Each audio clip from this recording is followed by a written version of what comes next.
What if I told you the real problem with AI and software is not that it writes code, but that we trusted it too much? From bigger errors to deeper bug issues, here's why replacing real developers with AI is a dangerous idea. At first, it sounded almost magical. You describe what you want in plain language, and code appears. Features ship faster, costs drop, teams get leaner, managers smile, and investors cheer. But then something strange started happening. Once the excitement wore off, the software started to feel brittle. Bugs multiplied. Security holes popped up in places no one expected, and the people left maintaining the systems felt more tired and confused than ever. In order to see why this is failing so miserably, it is useful to step back and see what software development really is. Code writing is not only the process of typing commands into a machine, it is about making decisions, thousands of little ones, and one or two big. It is a question of knowing why something is, rather than how to make it. It is knowing which shortcut to take, and which one will come around and haunt you down the line 6 months later, at 3 in the morning. When firms resolved to replace the developers with AI, they approached software as a factory product, rather than a living system. At first, the speed felt real. Developers could generate chunks of code in seconds, but speed at the beginning is not the same thing as progress overall. What many teams discovered is that the time saved up front was quietly stolen back later. Reviewing AI-generated code takes more effort than reviewing human code, and debugging strange edge cases eats hours because no one fully understands why the code was written that way in the first place. While we're dealing with that, there is also the trust problem. Even though almost everyone is using AI tools now, very few developers actually trust what comes out of them. And that alone should raise a red flag. If a tool is supposedly replacing your judgment, but you do not believe it is right, then all it has done is add another layer of work. You now have to explain the problem to the AI, read what it produces, doubt it, test it, fix it, and then take responsibility for it anyway. The typing went away, but the thinking did not. In fact, the thinking became more intense. And this leads to one of the biggest issues: code quality. AI-generated code often looks clean on the surface. It compiles, runs and passes simple tests that do not reveal how fragile it is underneath. With AI codes, logic errors are more common than before. This happens because the model is guessing based on patterns, not reasoning about your actual situation. It does not truly understand your business rules or knows which edge cases matter most. It just knows what usually looks right. But the real danger pops up when you consider the security. When AI tools iterate on their own code, the results often get worse, not better. Each round of improvement strips away a little more caution, causing assumptions to pile up. By the time you reach later versions, the code may be faster or shorter, but it is also far more exposed. And when vulnerabilities slip into production, there is no one else to blame. The company owns that failure, not the tool. There is also an uncomfortable truth that many teams are learning the hard way. AI tools themselves are not secure. They have vulnerabilities as well. They sometimes suggest practices that the industry moved away from years ago, not to mention hard-coded secrets, weak password handling, or even unsafe data access. These suggestions exist because the models learned from a massive pile of historical code, including all the bad habits people have ever posted online. Without strong human oversight, those mistakes are being recycled on a very large scale. But when you think it can't get any worse, you're suddenly face to face with the problem of technical debt. In coding, good software requires regular cleanup. Yes, refactoring may not be glamorous, but it keeps systems healthy. Before the AI rush, a decent portion of development work involved improving existing code and making it clearer.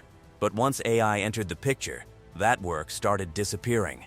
Teams chased feature speed instead. If something worked, they moved on. And if they needed similar functionality again, they just asked the AI to generate it again. What this leaves us with is bloated codebases full of repeated logic. The same idea is implemented in slightly different ways across dozens of files, making every future change harder. And so, over time, the system becomes heavy and resistant to change. It costs more to maintain and delivers less value. This is why many AI-dependent teams hit a wall after about a year or so.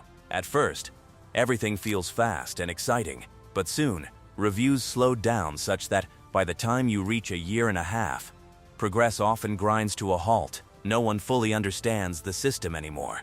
This creates a special kind of knowledge debt. Productivity is another area where the story sounds better than it is. Developers often feel faster when using AI. Less typing gives the illusion of speed. But careful studies have shown that experienced developers working in real code bases actually finish tasks more slowly with AI than without it. The gap between perceived speed and actual speed is massive. People think they are moving faster even when they are not.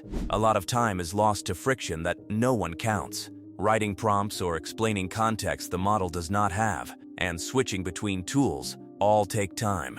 All of this adds up and hides the drag until it is too late to ignore. There is also a human cost that is harder to measure, but easy to feel. Traditional coding had moments of quiet. For instance, writing boilerplate gave your brain time to think, but with AI, everything happens at once. The machine throws a full solution at you immediately, and your brain is forced into constant evaluation mode, decision after decision, with no breathing room, which makes sense that many developers report feeling drained after short sessions of this kind of work, not because it is harder in a technical sense, but because it compresses too much thinking into too little time. Little things like this make creativity suffer, making work become reactive instead of reflective. But perhaps the most damaging consequence of replacing developers with AI is what it is doing to the talent pipeline. Junior developers are disappearing. Companies expect immediate value and assume AI fills the gap. But junior developers were never just cheap labor. They were apprentices who learned by making mistakes under supervision. They learned by dealing with production issues. When you remove that layer, you remove the future. Senior developers do not appear out of nowhere. They are trained over years of exposure to real problems. So by cutting off entry points, the industry is setting itself up for a serious shortage of experienced engineers down the line. This creates a subtle but deadly risk. A generation of developers who skipped the hard lessons and leaned on AI for answers may struggle when the AI does not have one. When systems break in unexpected ways, pattern matching is not enough. You need mental experience as well as the scars that come from fixing real failures. There is also the issue of institutional knowledge. Decisions made over years that may not be completely written are coded into software within companies based on legal limitations and customer assurances and hacks to an outdated system.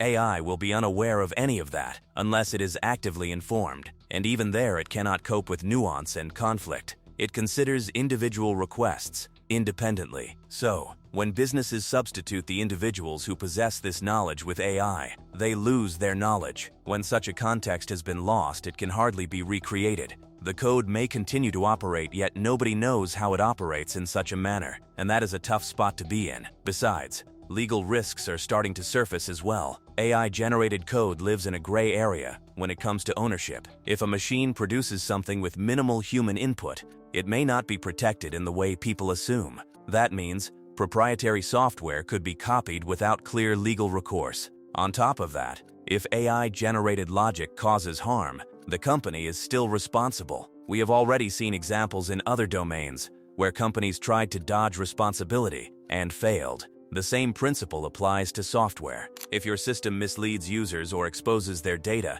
it does not matter who or what wrote the code. You own the outcome. Some companies are already reversing course as we speak. Quietly, hiring resumed, sometimes under different titles and with lower pay. What all of this points to is a misunderstanding of what AI is good at. You see, AI is excellent at assisting. It can draft code, suggest alternatives, or explore ideas, but it is not a replacement for judgment. It does not balance long-term trade-offs or feel the weight of future maintenance. It does not care if a decision makes sense 6 months from now. Software engineering has always been about rising abstraction. Each new tool lets us think at a higher level, but each jump requires more responsibility, not less. Compilers did not remove the need for engineers but changed what engineers focused on. The same should be true for AI. When teams treat AI as a replacement, they remove the very thing that makes software resilient: human understanding. When they treat it as an assistant, something that handles the boring parts, while people focus on systems and meaning, then the results are far better. The point is that substituting developers with AI may lead to the destruction of data and knowledge that already render AI useful in the first place. When the human beings cease to communicate solutions, and compose intelligent clarifications, the fountain of human understanding is dry. Models, trained on their own output, begin to degrade. Creativity narrows. Quality drops further. In the end, the problem is not that AI exists. It is the belief that software is just text, and that generating more of it faster is progress. Software is infrastructure that carries real weight and, as such, requires utmost care.